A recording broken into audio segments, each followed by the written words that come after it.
What's up, everybody? Welcome to another episode of Game Dev Unchained, another game development podcast about game development and the lifestyle thereof. I am your host, Brandon Pham, and with me, I have Glenn Fiedler.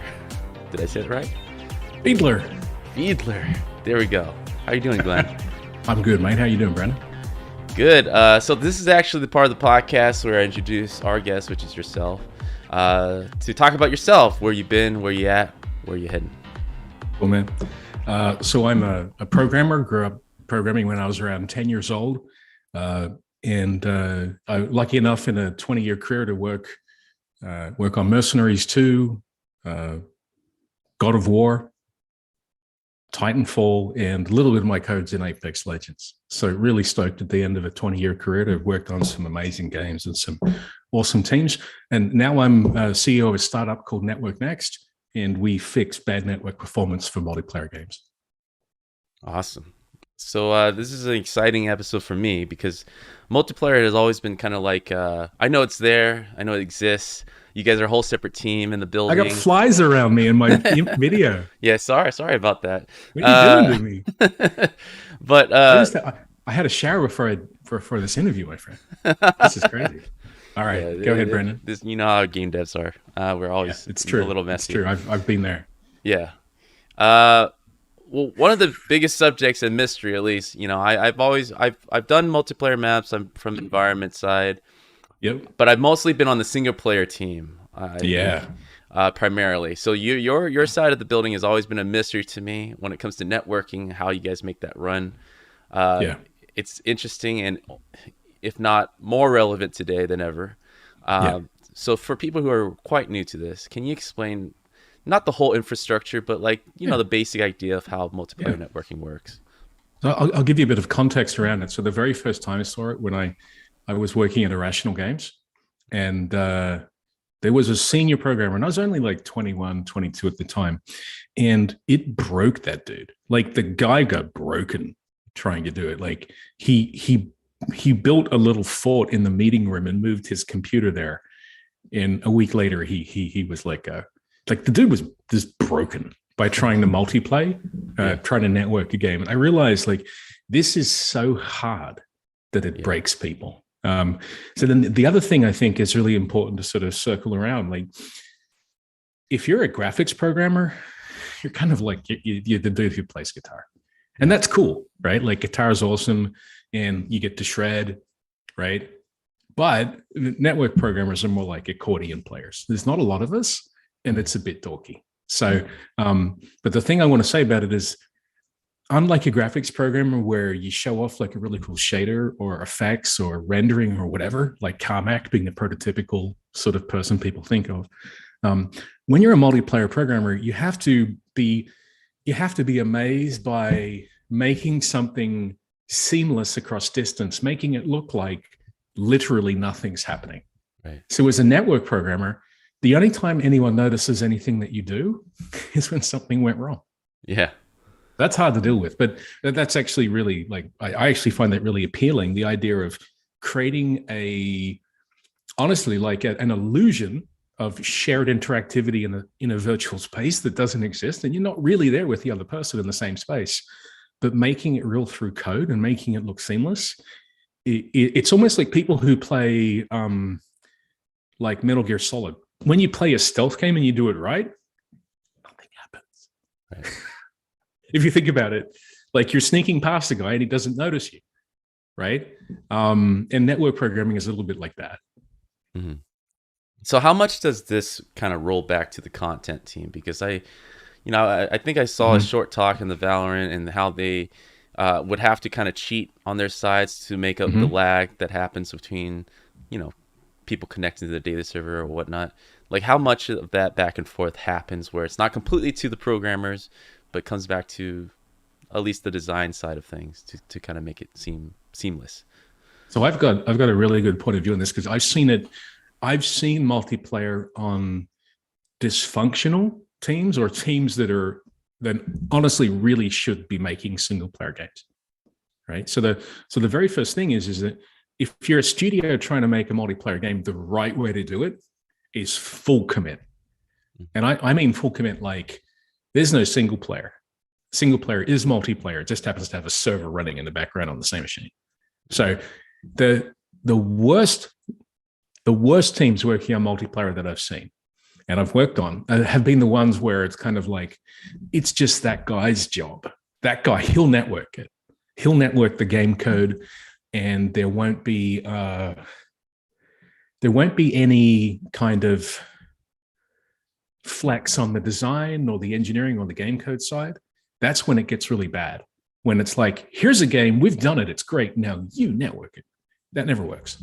What does work is when everybody gets together, from design, art, rendering. Every programmer is aware of multiplayer, and it's literally the target, and single player is the afterthought. And I would say that the best that I've ever seen was when I was working with the Infinity Ward guys on Titanfall 1 and Titanfall 2.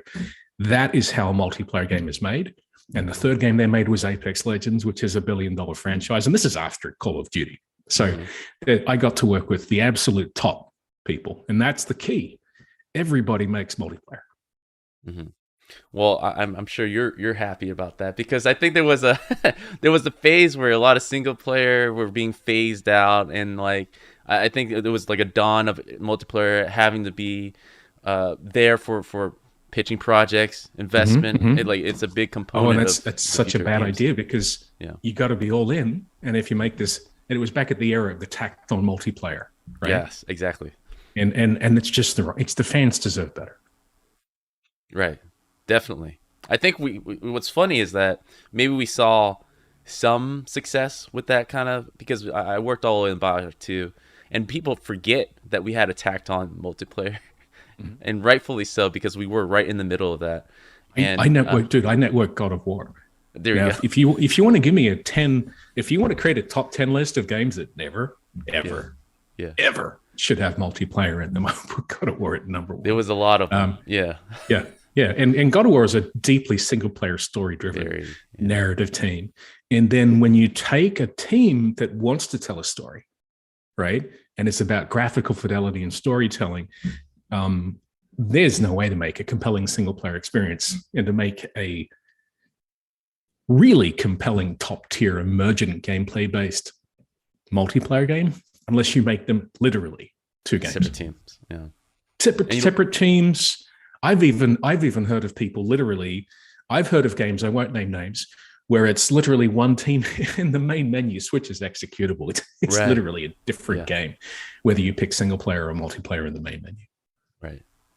It's a disaster on both sides, because it is a lot of times set up in that way. It's like, here's development team A, development team B.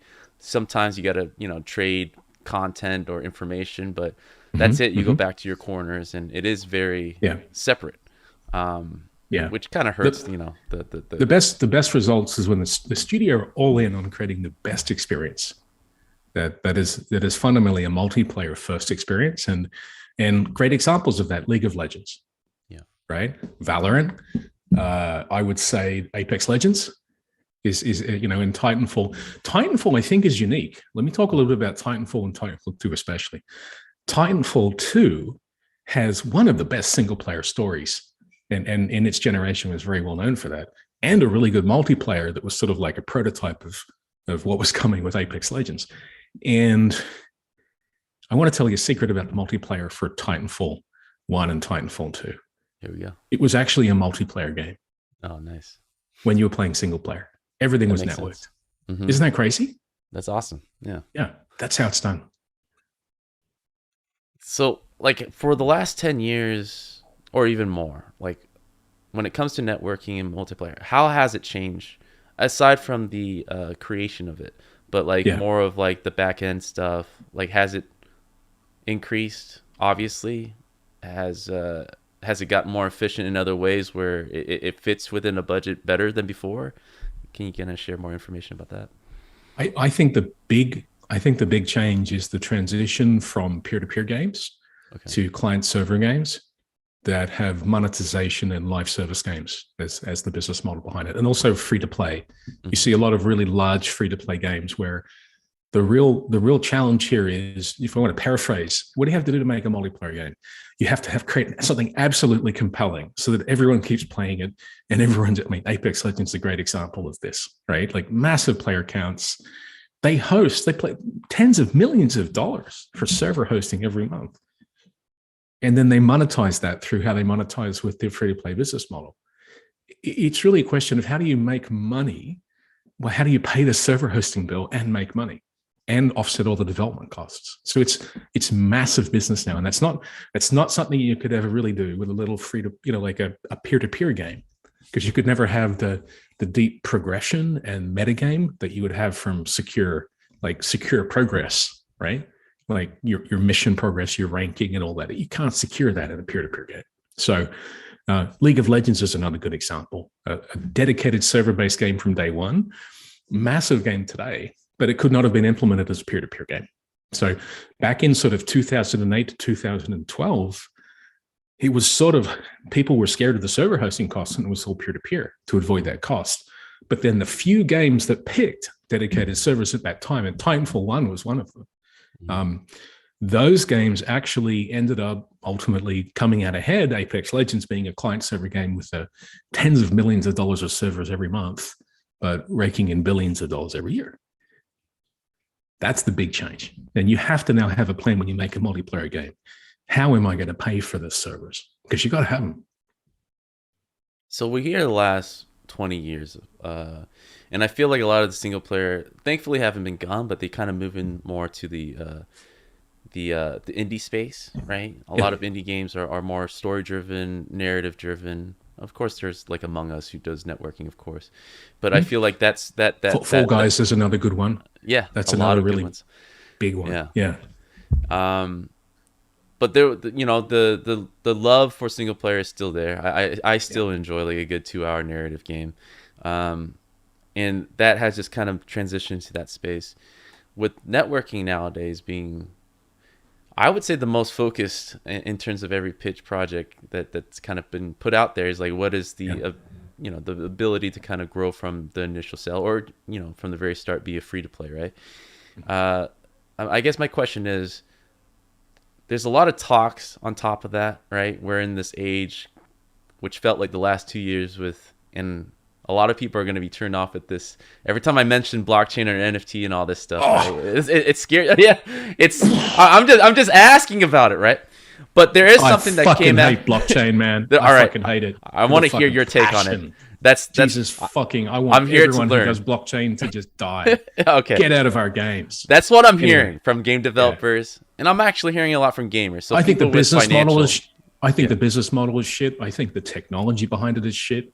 Okay. The hardest problem in the world. I mean, think about all the metaverse stuff, right? Yeah. These people, they're like, we're going to do metaverse with the blockchain, Web3, right? Yeah. And the hardest fucking problem they can think of in that whole metaverse space is, how do I work out who owns what pair of shoes?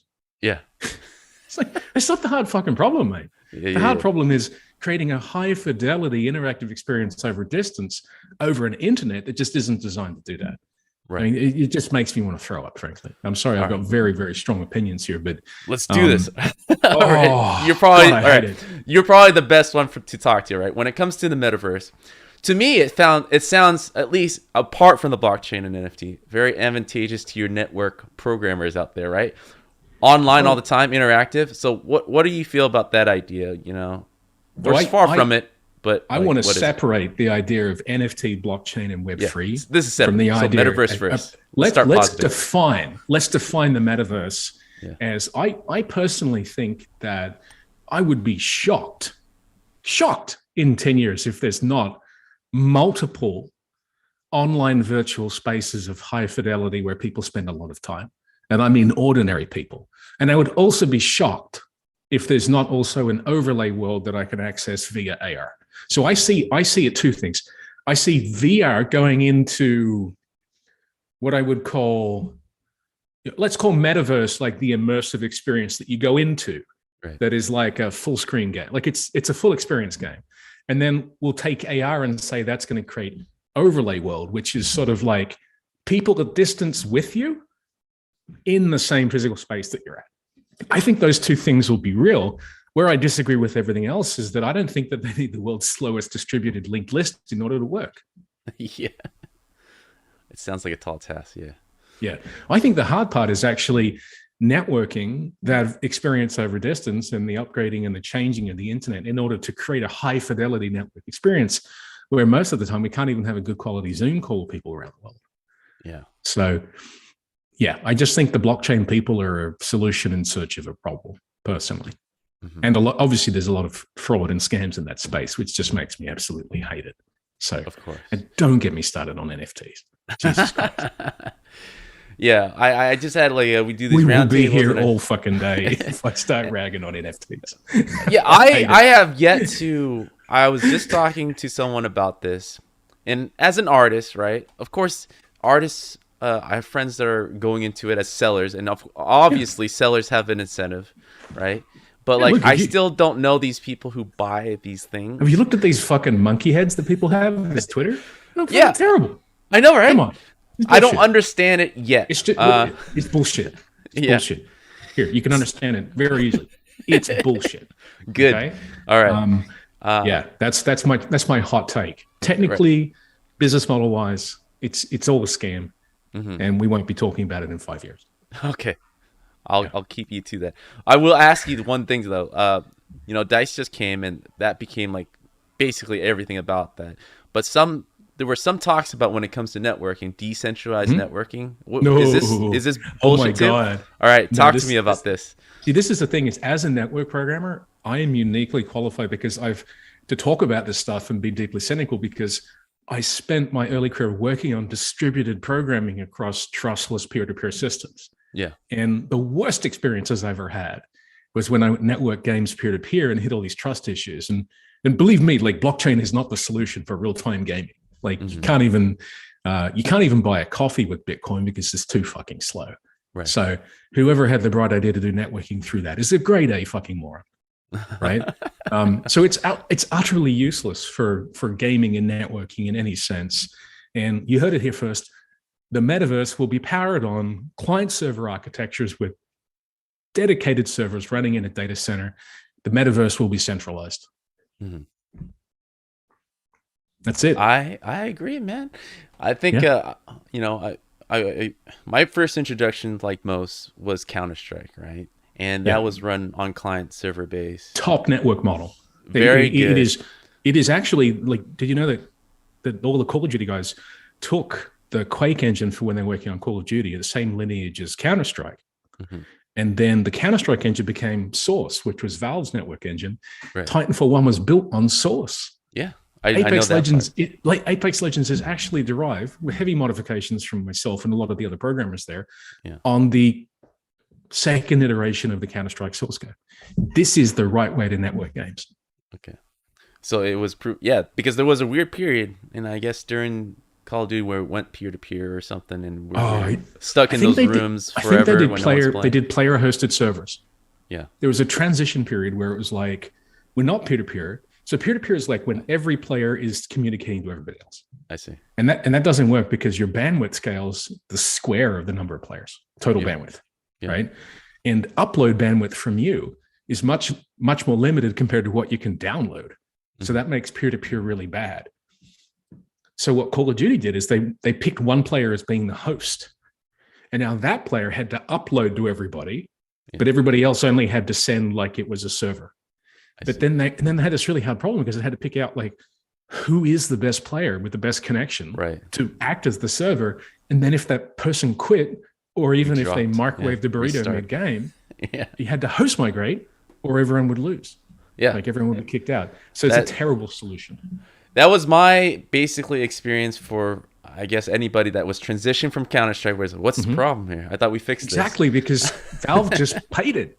Valve just did the servers and just ate the cost. Well, what's even better, people can pay it too. Individual people can pay for a dedicated server. Valve's a really open company because most of the games nowadays, they don't even let you get the server binary.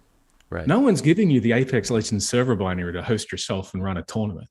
They host it for you and you never get access to it. Now, I can understand the business reasons behind that, but there is something cool about Valve giving people the ability to run servers.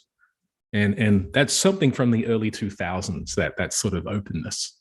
right? But there's no League of Legends server binary that you can get access to. Yeah. There's no Is that Overwatch server. It's a trend.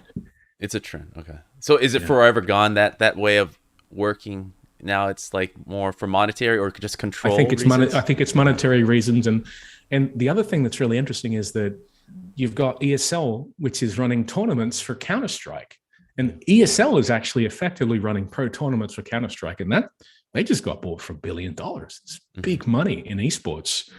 But where I think it's starting to go is that the game developer and the publisher want to run the sport, Yeah. not have a third party do it. Yeah. Now, if you want to be the only person who can run the sport, don't give anyone your server binary, right? So I don't agree with it, but I can understand it. What advantage and disadvantage to have a third party versus you doing it yourself as a publisher, owning the license? But there's a lot of work to do as a publisher. Yeah. To do it, and you'd have to hire an entire esports team and the promotions and the teams. Yeah, it's a whole thing. Yeah. It's a whole thing, right? But it's also where a lot of the money is. Yeah. I'd like to be the star of the game, being the person who made it. Yeah. But popular culture, I mean, obviously, like we're not. The popular culture has decided that the players of the games are the star, and that's fair. Like you don't run around watching football on the weekend and go, wow, the guys who designed football are really cool guys. Well, here's the thing. I will say this, right? I do feel like at some point there has to be an in-between, because when we watch sports, we usually watch, yes, there's a professional caster, but also, the ex-quarterback calling the shots, play-by-play. Well, there's also in American football in particular, there's this sort of reverence for the coach, or, so there's, there is games and sports, right? Somewhere in between movies and actual sports, because there is still the idea of the author, right? Like there is the, Cory Barlog from Sony on the new God of War. Yeah. I mean, that part, like front and center, this is Cory's game. He's the director of that game. PUBG, Brandon, right? Right. The guy behind it is Brendan. Is it Brandon or Dean? I'm not 100%. I can't remember. But the dude with the metal head. Yeah. Player unknown. Let's call him player unknown. Yeah. But again, that at least as it started, he was very well identified with the game. Right. So it is sort of like you can have a Christopher Nolan of video games. Like Naughty Dog has a massive reputation, and everyone knows when they play a Naughty Dog game, they know who made it, because Naughty Dog's an amazing studio. Maybe it's more about single player narrative. It's more like a movie. And a sport is more like a real sport. A multiplayer competitive game is more like a sport. I definitely see a diversion that's happening, where multiplayer is like, you guys are spawning like this whole industry where, streamers are playing. Of course, they're playing both games, but mostly on multiplayer. And then you have the esports, and then single player is kind of going through like this. I feel their growth is kind of like the enterprise space, where Netflix is trying to figure out interactive movies. It's like the elements that we used to have in games are more in that medium now. Although we're still thriving in our space, but I feel like the growth is happening elsewhere. Taking those. And ideas. I'll freely admit, I'm 45. I'm old, and why do people watch other people playing games? It beats me. I'm 45. I'm not quite there yet. I can't understand it. I see it. I understand it. It's a thing. I don't have any interest in watching someone else play a game. I just won't. I like making games, and I like programming, I'm a bit like that. But intellectually, I can see that the rise of sports and players and celebrating virtuosity playing games, that's a very positive thing for the industry. Yeah. It's even more meta than that. People are watching people react to people. Oh my God, the YouTube reaction videos. Yeah, that's a thing. Yeah, it's a thing. Yeah. We are old. Yeah. So I don't get it quite yet either. And I'm still trying to 45, myself. or as I like to say, halfway to 90. Yeah. But I mean, with this going on, there seems to be an exciting road for multiplayer networking and all that you guys are doing. It feels like every game that is huge has some type of multiplayer component. As we kind of guessed 10 years ago, it has to be. And I agree with you that the best ones are the ones that kind of have this as part of their game design at the very beginning, right? Not as a separate thing. It's in the DNA of the game from day one. Yeah. And I always say all games lead to the Matrix at some point, hence the metaverse, hence all these like in currency that people are trying to push. And we might be far from it. So I kind of want to ask you about the one space that is lacking still, and I feel its infancy is the AR and VR space, right? I know Facebook is trying to do something. I think we're here. going to see amazing stuff from this in the next 5 years. Okay. I think it's just that the future's already here. It's just not evenly distributed yet. Right. So where do you think is the one that's making the best moves right now? You know, we got Facebook, we got Valve kind of doing secret things behind the doors. You know, what I would say this, like when I discuss with developers, 2 years ago was a lot more exciting about that space. After the pandemic, it feels like it slowed down a bit. Like the next thing that seems to be exciting is the PlayStation VR with whatever they're announcing, but it's kind of been simmering. Even when VR came out, you put a VR headset on someone and show them a basic interactive experience, they lose their shit. Yeah, it's amazing. Technology, right? It's amazing. Like my 5-year-old cousin at the time, I showed him a little cube thing I was doing with Oculus, where you could stack cubes and pass them with thread. He lost his mind. Right, it was as cool as Minecraft in his view. Now, of course, it wouldn't have had the staying power, but Facebook has done very well with Oculus actually building on a small scale a store that's actually working. And as much as I'm not a huge fan of Facebook, frankly, as an organization, I've got to pay respect to that. And I got some friends who work there at Oculus, and they're good people, right? And then Valve's doing their, kind of shadowy backroom Valve thing, and just and good on them, right? Valve is always going to be Valve. They've got a money printing machine in the basement, and they just get to do cool shit, right? And I've heard rumors that Apple's going to bust out with some amazing AR shit very soon. So I actually think both VR and AR succeed. And the human desire to be somewhere else, or to connect over distance with someone who's far away, or to inhabit a virtual space. I mean, really, that's a deep need, and that's going to happen, whether it's overlaid in AR or whether it's a all-encompassing space that you're in VR. It's definitely going to happen. It's just going to take time.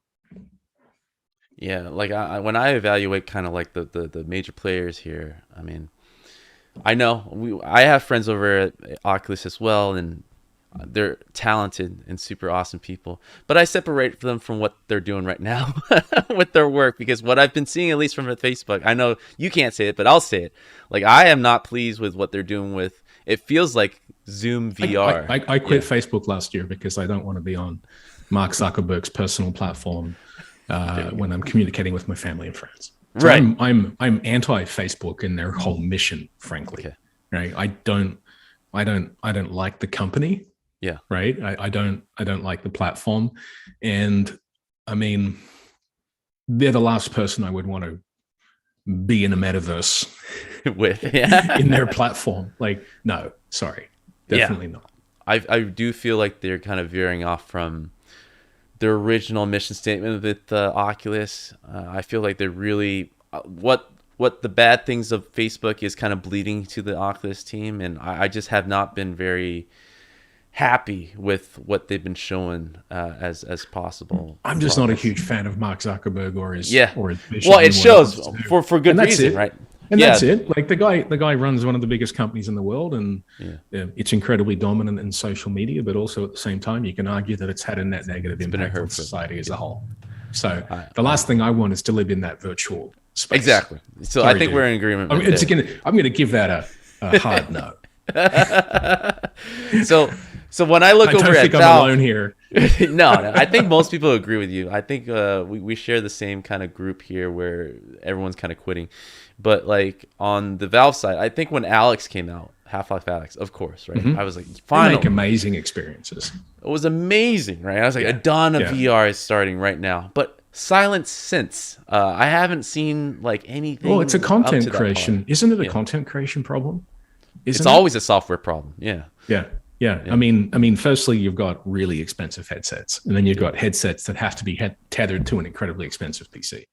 And then you've got a small market, and let's face it, like who aside from Valve really can go out and do? I mean, maybe Epic and Valve can go out if they choose and go like, I just feel like making the world's best VR experience at this point in time.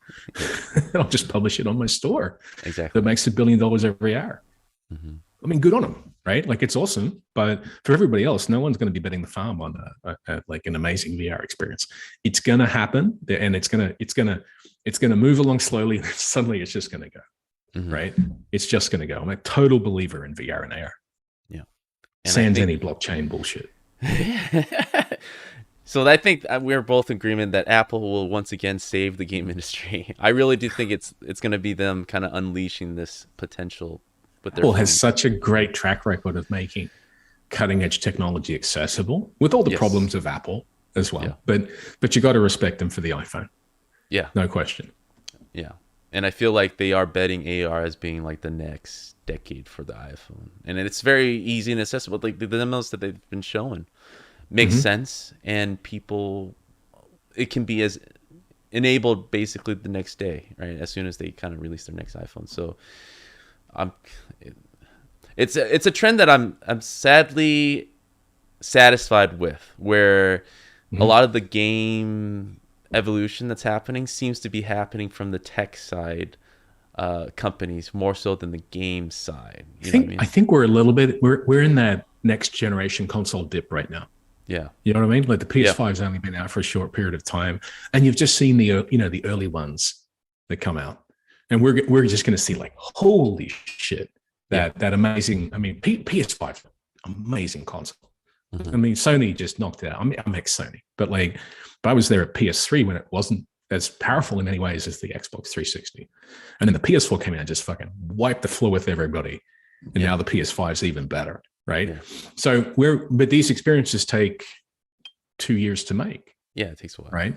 So we're only going to start seeing, over the next few years, we're going to see those extremely high fidelity, truly next gen console experiences come out.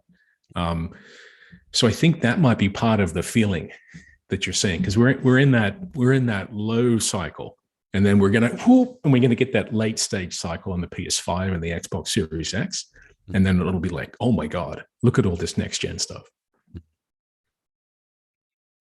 Now I want to go back. We'll skip the blockchain and NFT stuff because it seems pretty clear that I think we have consensus here. We have consensus here. The main thing here is, I want to talk about this metaverse thing, right? So when people say the metaverse, we have a faint idea what it is. We think the Matrix, we think Ready Player One, but we, on the game dev side, we're like, this is unrealistic on every side. I got a very specific idea of what the metaverse is. Let's do this. All right, let's dive deeper in this. I think it's an interactive networked experience across distance with multiple people in a virtual space. That's it. There you go. Now you're necessarily trying to kill each other in it. Who knows? Right. So compare this to Second Life in PlayStation Home. Yeah. So what is the difference here? It's going to be actually good. Yeah. Right. It's going to be actually good. It's going to be compelling. I have a very specific point of view. Like I actually, and I could be totally wrong. I'm an engineer, right? But I don't want to be in a massive user generated content world where everything is crap. Yeah. And at the same time, I also don't really want to be in like, look at all the brands. Oh, wow. It's that brand from the 80s. Fucking awesome brand. Right? Like, I don't give a shit about either of those two things. Yeah. What I really care about are high fidelity networked experiences, kind of like the demo scene, like high fidelity network experiences where I can inhabit a virtual space, be present with someone over distance, and experience things. And I think the closest thing to this right now, although like visually, I don't think it's massively appealing today, is the Wave or Wave VR or Wave XR. They're just called Wave now. And I think that virtual performances inside these spaces is probably the closest thing that we have to metaverse today, right? But I don't believe in any of this, like, you can have an item and then use it in another. I mean, that's just horse shit, right? Taking an item from one game to another. That's deeply misguided, right? But something that's a lot more cooler than Sony Home or all that sort of stuff. But like I personally think that if you take the typical cutting edge tech artist who in Unreal Engine 5 can create amazing stuff. Actually, what's his name? Let me see if I can spook a friend of mine. Just going to go look it up. Mm-hmm. Like, this is what I think of as the metaverse. If you look at like, let me find him, Xanadu, right? I'll post you a link. I'll post you a link in the. I'd like to see this as the metaverse. I'd like to see the person who creates these videos on YouTube being empowered within Unreal Engine 5 as a non-programmer to create a network virtual world that he can perform in, or people can join, and mocap's involved. And I mean, it's interesting, but it's awfully niche right now. But I do think that over the next 5 years, we're going to see really high fidelity virtual performances inside AR and VR spaces. I think that's the closest thing to metaverse right now. But long term, I just want to chat and hang out with my friends. Let me try to pull this up while we talk a bit more. But I agree. The stuff this guy makes is incredible. So this is using Unreal Tech. Yeah. And he's mocapping it and stitching it in. But imagine if instead of editing it and outputting it as a video, he could be in it live and be performing with someone else. Look at this shit. It's fucking amazing. He's a legend. Yeah. Like I think this is one of the like. I'll happily take this over a second life. This is what I want. Well, right? Here's the thing, right? Yeah, Ready Player One has a lot of branding, but like to me, it's exactly where I want to hang out. Like I feel like the vertical slice for metaverse has already been figured out. However, like these corporations didn't see the movie and just are calling about it their own way. We're seeing a lot with Sony, Microsoft, Epic. Everyone's kind of snatching IPs left and right to create like this. I'm deeply cynical. I'm deeply cynical of all that. Like, do you want to take input from someone who wants to stick their brand in your fucking face as to where you should spend your time in a future virtual world? No thanks. Right? Like I want the creators, like the people who like this, who are creating something unique in the new medium, and I want to be able to experience that. That's what I actually think of that I would like to be a part of as a network programmer. Mm-hmm. To write a network engine that could empower someone like this to make networked virtual metaverse experiences, whether it's performance or just some cool shit that he's doing. It's freaking awesome. Now, of course, not everyone can afford $50,000 motion capture rigs and is an expert tech artist in Unreal Engine 5. But for performance, imagine if this guy did this and then rigged up Justin Bieber and did a Justin Bieber performance in a virtual space. That's interesting.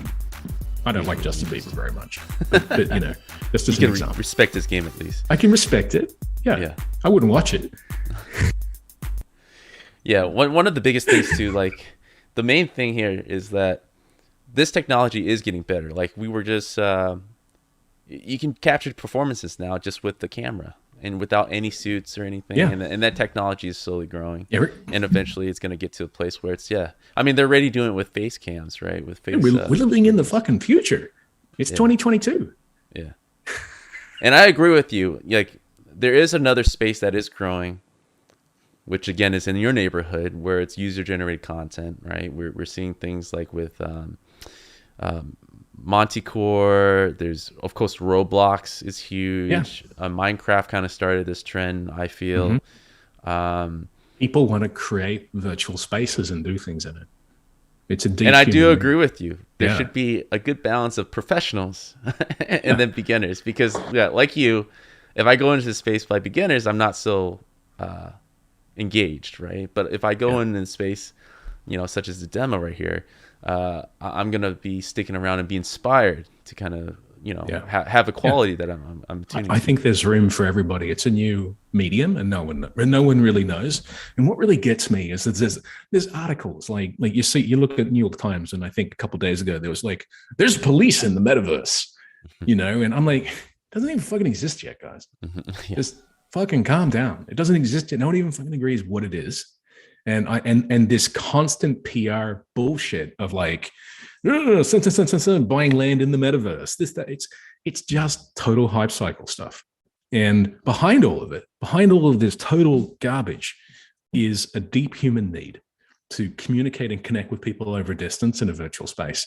To create your own virtual space is to own and customize your space, and to have experiences that you can't get normally, either as an overlay when you're walking around, or as an immersive space that you're in. And I can't see that not happening in my lifetime. In 10 or 20 years, it'll just be as normal as an iPhone. And I like that part of all this. It's just that a lot of this hype cycle bullshit right now, I'm just uniquely positioned to look at it and see right through it. And it makes me mad on a daily basis. Mm-hmm. Yeah, there's definitely a fool's gold rush right now. Mm-hmm. When it comes to like all these techs that's not proven, but it's kind of pushed on to a lot of people at this moment. And this is where a lot of the game developer backlash is coming from, because game developers look at these like it's not doable. It doesn't work, dude. Yeah, right? It doesn't work. And like I was talking to my friend Ray, and not only does it not work, but even if it could work, it wouldn't actually be fun. Yeah, that's the real killer. Because if it really was fun, people would find a way to make it work. Yeah. And that's why I'm always telling people is like, when they're deep in these discussions, like, guys, we're at some point, gamers are going to vote with their wallets, whether they want this or not. Yeah. And if it feels like we're being scammed, guess what? It's not going to continue being that way. It's always been like that since loot crates and all those different auction houses. Well, auction houses was kind of like player driven at that point. But in the same kind of similarity and the same kind of connection that we're having right now, there are elements to the metaverse, like you said, that people are wanting, right? Mm-hmm. But are largely, I feel, being ignored. They're utterly orthogonal to NFTs, blockchain, and any of that stuff. Yeah. Now, that doesn't. Here's my let me be political, right? Because as a CEO of a startup, I often have to talk with and communicate with people who actually are very pro blockchain, and I disagree. But my position with any technology is, if it has merit, I'll use it, right? So at the end of the day, I know that I'm not going to be paying someone Ethereum gas to ask what pair of fucking shoes he's wearing in a virtual space. Mm-hmm. I'm not going to do it, right? So when I look at a lot of what these people are doing, they want to take a cut off every query, every transaction, everything done for something that doesn't even need them in the first place. And to that, I just say, fuck you. Fuck you, get out of my fucking life. I don't want this. I don't need this. I'm not paying you a transaction fee for something that's utterly useless. Come on. And behind the scenes, you know what will really happen anyway? The distributed tech doesn't scale. So I'll just be hitting a REST API centralized anyway, asking some centralized Coinbase equivalent, maybe it's OpenSea, what sneaker does this guy own? And that's just so stupid. They say it's decentralized, but at the end, it just becomes Coinbase and a bunch of centralized marketplaces. And I'll just be hitting up a standard HTTP REST API to ask, what does he own? And now it's just centralized again. It's just take the current people in charge of things, swap them out for us. And to the bunch of crypto bros who want me to do that, no, I don't want that. Yeah. And I think one of the biggest trends, and you probably have friends like this, whoever wants to kind of like do a pitch, and you're saying yourself, you're finding yourself in rooms of investors talking about the trend here. It is kind of difficult to kind of go through this and try the game, get a game finance now that doesn't have NFT or blockchain, because this is what their friends are telling them is the next big thing. And with that argument and stuff, does it sway them from believing? Are they walking out of the room just like, hey, I guess we absolutely not. They just won't invest because they want to. They have the people have this thing, and this is something I want to correct people of, that there's a myth that you can walk up to somebody and pitch them on your brilliant idea and change their mind, and they'll give you all of their money or their LP's money.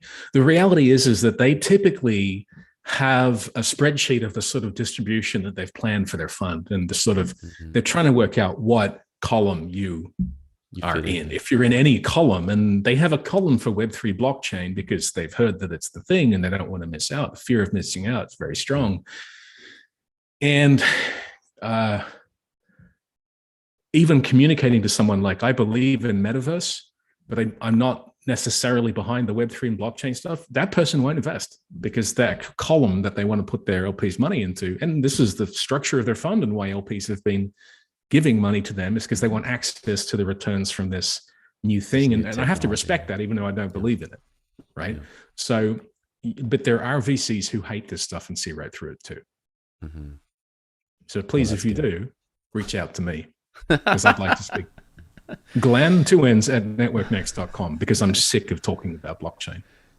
And this conversation for you, how did it begin at the beginning of the pandemic? Like, when did this thing start creeping into your like When I investment started talks? seeing Yeah. when I started seeing ridiculous NFT and blockchain bullshit pop up, Yeah. and I think it reached a fever pitch around about the Facebook meta thing kind of turned it into like, it's real, right? Like Before they that was changed like a their name, right? switch. Okay. Yeah. It was already nascent at the beginning of 2021, Yeah. but it became like frenzied. Right. And then by the time I was out in Q3 and Q4, it was just everywhere, right? Yeah, that's what it felt And like. I just think everyone's going to lose their money. I think there's nothing. I personally think there's literally nothing there. Yeah. And maybe I'm a naysayer here, but I'm pretty confident that I'm right. And we'll see in 5 years. We'll see in 5 years. Yeah. I agree, man. I'm. It did feel like it kind of snuck up on us. And my friend puts it best. He says, like, dude, we have transactional ways to kind of exchange money and show me the skin use items. case I can't do with a database, my friend. Yeah. Show me. Oh, but it's decentralized. Everyone is like, no, but it eventually centralizes in order to become performant. And now we just have a bunch of blockchain bros running the world. Yeah. I don't want a bunch of blockchain bros running the world. Thank you very much. Yeah. Right. So the play is transparent. It's really obvious to me to see what the actual play is behind the scenes. And I just don't want to be part of it. It is kind of shitty that it is creeping in our industry in such a big way, where it is affecting a lot of great game ideas, great startup ideas in game industry, from moving to the next step, because we're not a part of this conversation. Well, let's flip it around, and I'm going to devil advocate myself. Okay, now go back 10 years ago. Everyone was saying, you remember the whole always online thing with Adam Orth, and he got ripped a new one because he dared suggest that if you can't connect to the internet, you can't play the game. He got hounded and death threats and crazy shit. Right. That's crazy. And all he said was like, well, maybe if you can't connect to the server, then Now it turns out 10 years later, he's not wrong. He was always right. And if there's a multiplayer game that you can play without connecting to the server, I'd like to see it, because it doesn't exist. Right. And certainly not a successful one. So let's not, and again, I'm just going to say that I'm an old man, right? And I've heard this from investors, and they say, well, maybe it's like free to play. Maybe it's like microtransactions. Now, my counter is that I look at it technically as a distributed systems expert, and I go, this doesn't scale. And if it does scale, it becomes centralized, at which point there's no technical differentiation between it and a freaking database. So I just go, there's nothing there, right? And that's my point of view. But that doesn't mean that people can't necessarily succeed fulfilling the core need of wanting to be in a virtual space, wanting to customize it, wanting interesting ideas that may or may not need blockchain to succeed. I might just be an old guy, and it's just the next version of free to play, and the game industry is rallying. Oh, there's not real games, just like mobile games weren't real games, right? So here's the best devil's advocate argument that I can make, that it's just like free to play. It's just like mobile games not being real game. Well, mobile games have more revenue than console and PC games combined, right? So, but there's one thing that's different, I think, in this case, which is blockchain really just doesn't fucking work technically, and it doesn't scale. And I'll die on that hill if I have to. So that's my position. I think a lot of people, when I talk to them on the developer side and the gaming side, seem to share the same sentiment. Like, I haven't come across someone that doesn't have a seller incentive that is supporting this technology in games. Like not even a single person, right? And there's a lot of cult. Let's just say there's a lot of cult-like behavior It is in the blockchain space. Yeah. You know, The hype. we're all going to make it to the moon. Come on, guys. Yeah, and I look at the NFTs that are being bought. Yeah, it's NFTs creepy. that are being brought. I am the cheapest when it comes to buying anything extra, like clothing. You know, I am very old school. I'm the default guy of every skin. I play the game because I like the game, but I mean, the only clothes you wear is a Ken costume from the late exactly late right 80s. This is free, you know? Right? Yeah. Okay. So I like things that are free, but I do understand, and this is where I find the disconnect between me and others, where, like my kid, right? my son loves buying stuff for Valorant. He loves the gun skins, and it brings him joy. And there's millions like him. I got nothing against transactions and the business model, and I definitely don't want to pile on the train and say like, oh my god, predatory business model, right? Like actually, let's face it, the developers have to run game servers and they have to pay for the servers. Exactly. And the friction of a paid game is demonstrated to strictly increase churn. And this is just even within North America. Consider someone in South America, right? Who just can't afford to pay the box price that we pay in the West, right? Due to exchange issues and cost of living differences. And they're just not supposed to play games. No. Right. So there's a lot of, like, I hate the knee-jerk reactionary stuff where it's like mobile games aren't real games. Well, no, clearly they are. Yeah. Right. Free to play clearly is a very successful business model to reduce friction, and then it's a retention and engagement based game, and I can fully respect that. Yeah. Right. And people are obviously playing it and getting great joy out of it. Right. But I want to bring up the blockchain as something where it's kind of like, I think that's a little different. I think the actual tech behind it is just not there. And that's how I feel too. When I ask people about it, it's like, well, so what is it exactly? And no one can really explain it to me. Like there's like these. It's a fugazi. It is. It feels like a lot of terminology that people can pull from, and then just try to explain it with an explanation. I see right through that bullshit, which is why I'm immune to it. Good to know. Yeah, but like the average person who doesn't have a background in distributed programming might be wondering, like, this is really interesting, but it turns out it doesn't actually scale. Yeah. So I think that is the inevitable truth is that distributed systems don't scale as well as centralized systems. Yeah, it's over, the end, right? So if blockchain is in any form where it's useful at scale, it will be more and more and more centralized in order to meet that. Which removes all of the amazing benefits touted of blockchain and distributed currencies and distributed gold and distributed wealth, right? So anyway, we beat this one to death. I think this horse is already dead. Yeah, I'll ask one more question to kind of beat this horse. All right, and this is kind of ending it. And we kind of touched it a bit. You know, at first I was kind of with you on the mobile market stuff, where I was like, well, this is a lot of new business models that we never played around in the AAA space, right? Yeah. How does this work? And eventually it got to a tolerable point where we're bringing into the AAA space, you know, with this free to play, with microtransaction that works, that is tolerable, that finances a lot of games. Is there anything salvageable from this space that you see is going to be tolerable for the future of game industry? I think maybe it's most shown of it us. dies.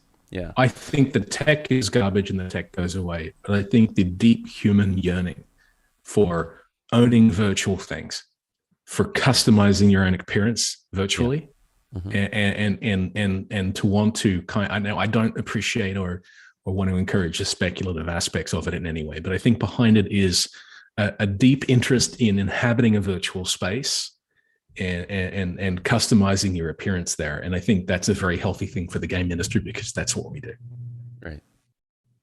I think that's the only thing that makes it through. I'm fine with that, man. Whatever makes me be able to play with my avatar in 3D, I'm good with. Well, Glenn, thank you. Well, we were about to hit that hour mark, and I want to congratulate for surviving an hour with me. This is the part where I hand the mic over to you to give attention, promote. How do people find you out there, man? Cool.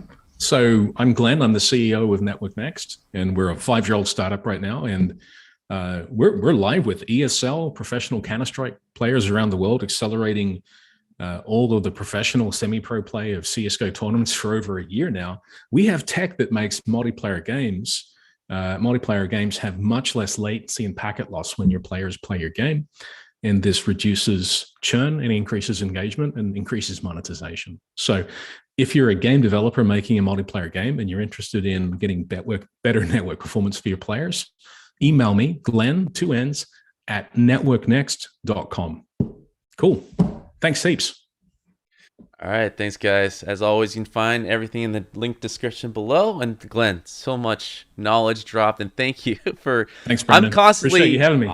Yeah, of course, man. I'm one of the. I think one of what most people are having trouble understanding is we're not network programmers, and we just hear this terminology and we feel like we're sniffing bullshit. But it's nice to have someone like you to kind of like, all right, it is okay. Good. I would say my professional opinion is that, someone needs to change their diaper. Yeah, 100%. All right. Anything that keeps me from spending money, I'm good with.